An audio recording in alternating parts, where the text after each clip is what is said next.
तो चलिए एक सवाल से शुरू करते हैं। कभी सोचा है सुबह की चाय छानने में और खेत में अनाज काटने में भला क्या एक जैसा हो सकता है? जवाब ना, एक ऐसे साइंटिफिक प्रिंसिपल में छुपा है जिसे हम सब हर रोज जाने अनजाने में इस्तेमाल करते हैं। तो चलिए सेपरेशन यानी पृथक्करण के इसी छुपे हुए विज्ञान की दुनिया में उतरते हैं। ये जो कनेक्शन है ना, वो है मिक्सचर्स को अलग करने के विज्ञान का।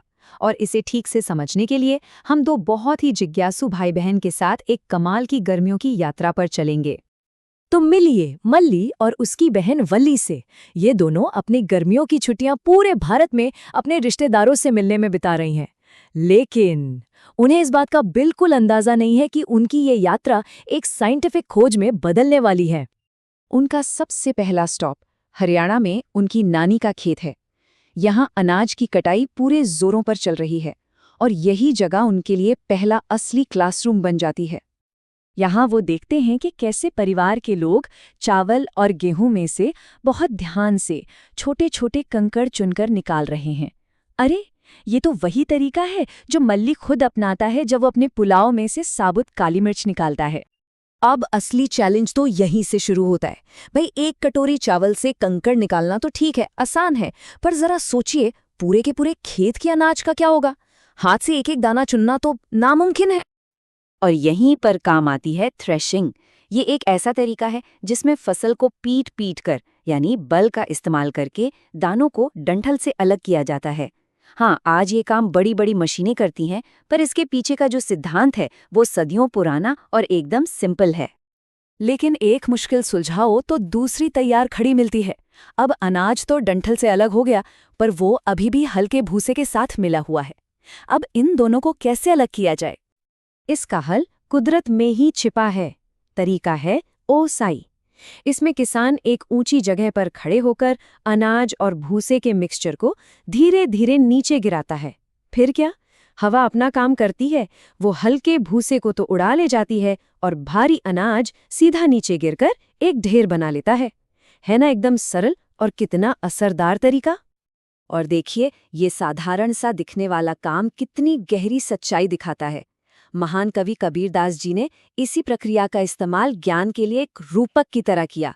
उन्होंने कहा था, साधु ऐसा चाहिए जैसा सूप सुभाए, सार सार को गही रहे, थोथा दे उड़ाए।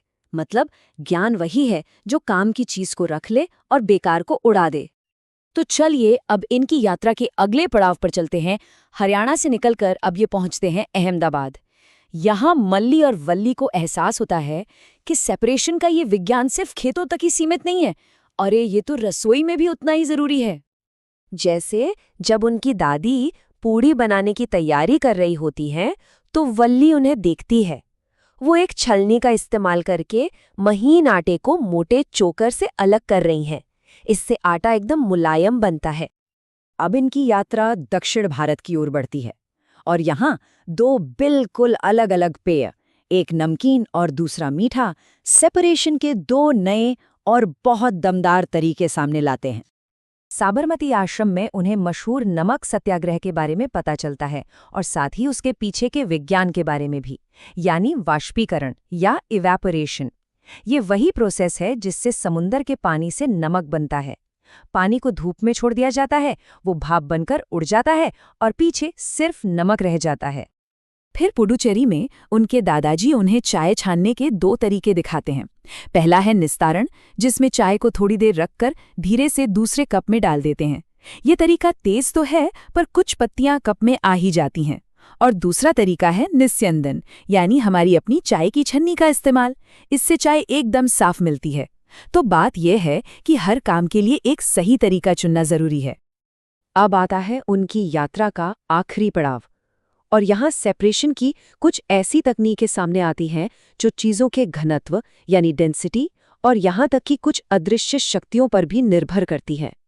भोपाल में वो देखते हैं कि दही को मथ कर मक्खन कैसे निकाला जाता है, और फिर शिलोंग में वो एक बढ़ई की मदद करते हैं जिसकी कीलें लकड़ी के बुरादे में गिर गई हैं।